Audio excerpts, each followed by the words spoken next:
Paid call from 3, it's 3 minutes after 3.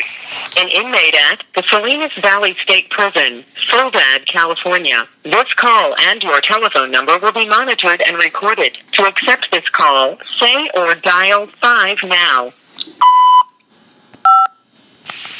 Thank you for using Global Tel Link. Hello? Hello, Mr. Free Lazor. It's good to hear your voice. Oh, thank you, Rudy, and the same here. How are you doing? I'm doing good. It's just a lot of unjustly incarcerated people in prison, as you well know. Yeah. I received your mail with a couple of pages in it about trying to reach the Bouthian filmmaker, the French person. Okay. So thank you for that. I will write that person. I think that's I can't remember if that's a he or she. I will write that person soon, like today or tomorrow. And also, the other one that you wanted the information on, Mackenzie is a female, by the way. I will send you the news articles out of the San Quentin News because I have an extra copy.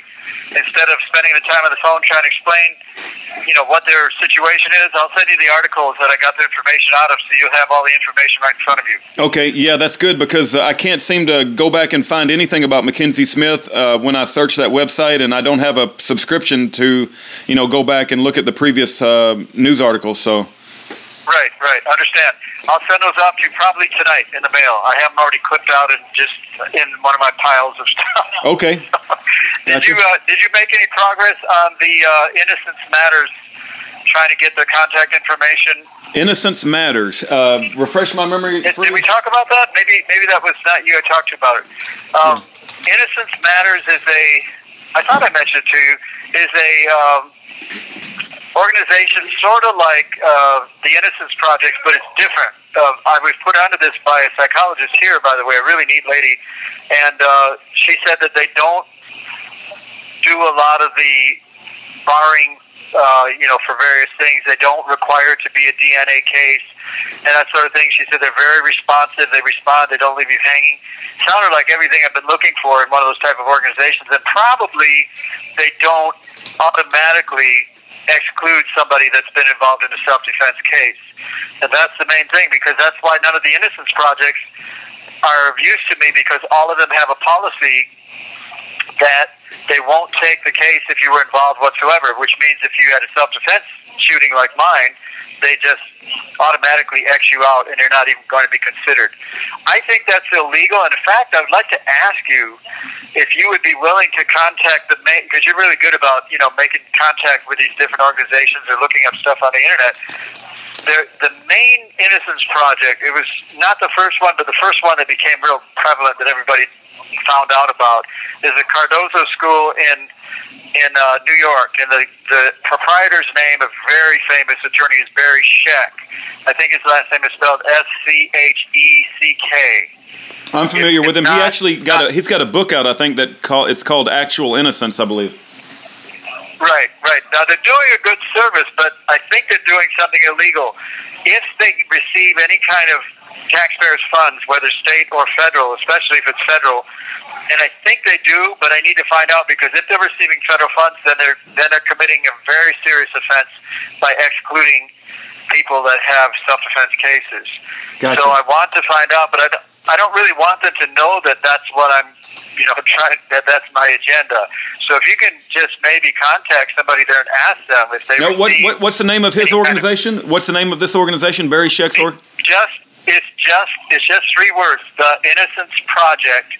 But they've got Innocence Project organizations all over the country. So you want the one that's in New York, because that's the main one that Barry Scheck operates. And what's my question to them once I find their contact? What I want to determine is very simple. One thing: do they receive federal or state funds? Gotcha. From the federal or state government? And they well might, because a lot of these defense help organizations do receive federal funding as grants or whatever, gifts or whatever. So I need to know that, because if they are, it's very important. I should be able to compel them to take my case, because otherwise they're going to be, they've been committing a very serious offense. If they don't get federal funding, then I suppose they can do whatever they want. Yeah. Yeah, right. I got you. I follow. Yeah. I follow. Yeah. Okay. So, you know, I don't, like I said, I don't really want them to know that that's why you're asking, because they may not give you an answer at all.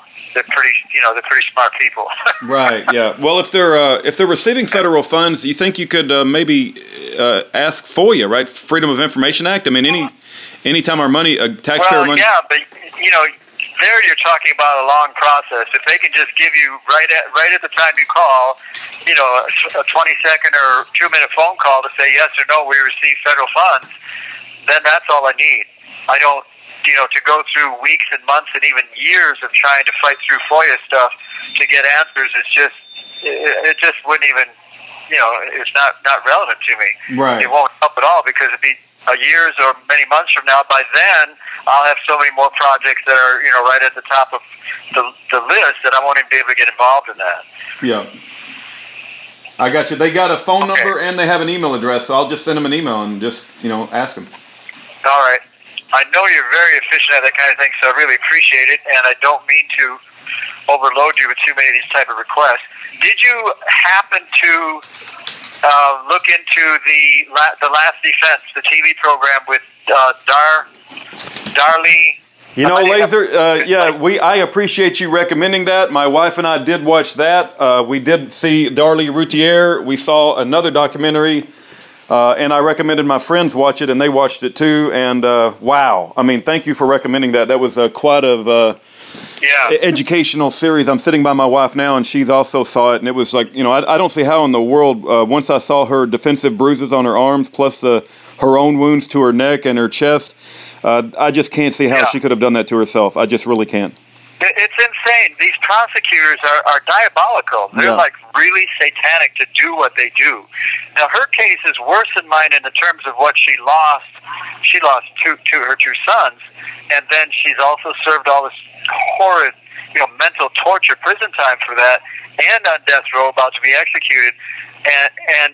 But her case is nowhere near as fraudulent as mine, in that, the prosecutors did a lot of dirty tricks in her case, which is standard procedure in most cases in the United States, believe it or not. But they didn't step over the line where they actually, you know, went out of their way and falsified a piece of evidence.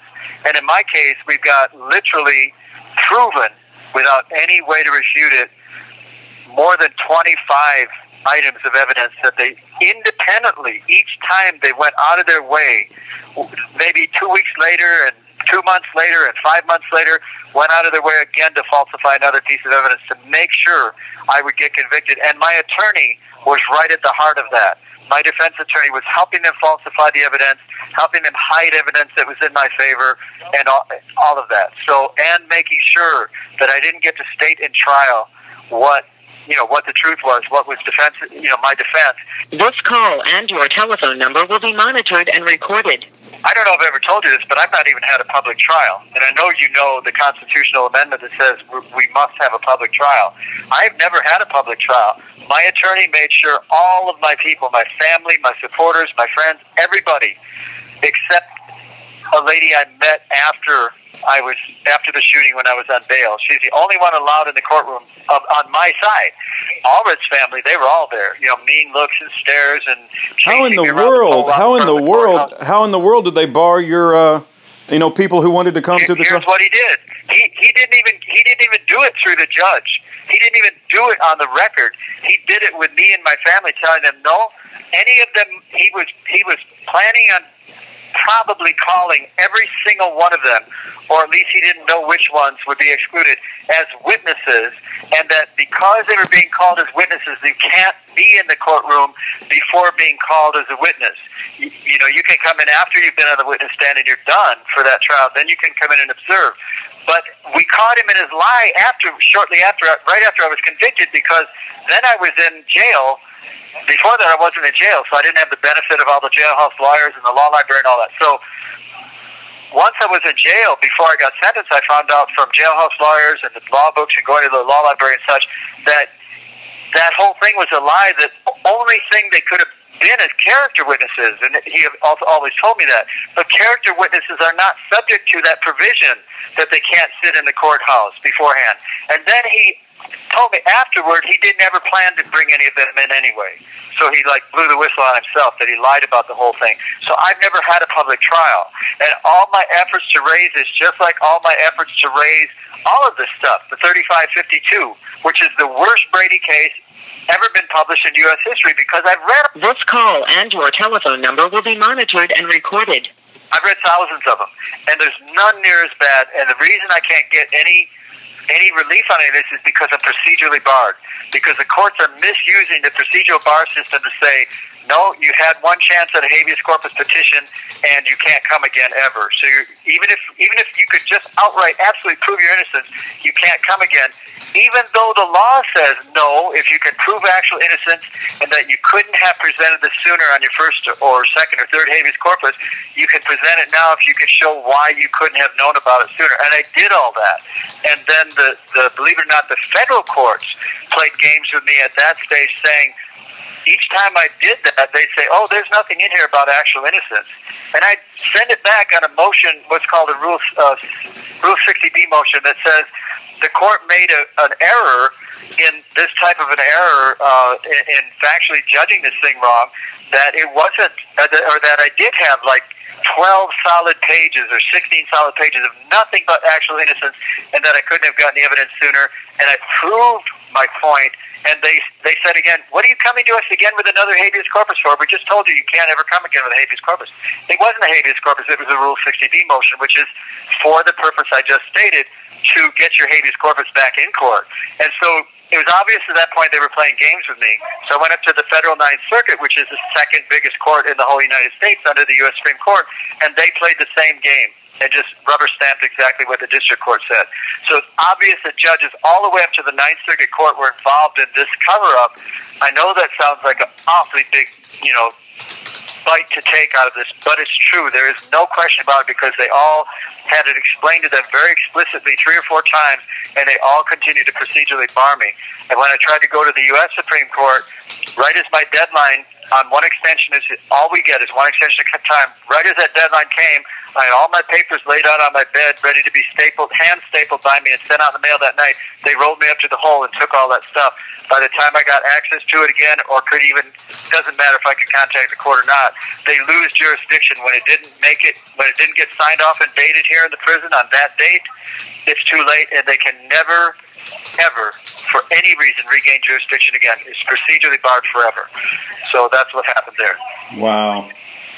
Crazy, huh? It's absolutely crazy. It is absolutely this judicial system that we have has just gone completely off the rails. It's just. I think it's. I mean, I haven't seen the other ones in the. I haven't been to a lot of other countries. I've been to a few other countries, but I haven't seen a lot of them. But from everything I'm seeing and everything I read, and I read, the prison legal news, which got stuff all over the world, and I've been doing this for 35 years straight. All this legal stuff and observing and investigating all this different stuff. I think we have the worst judicial system in the world.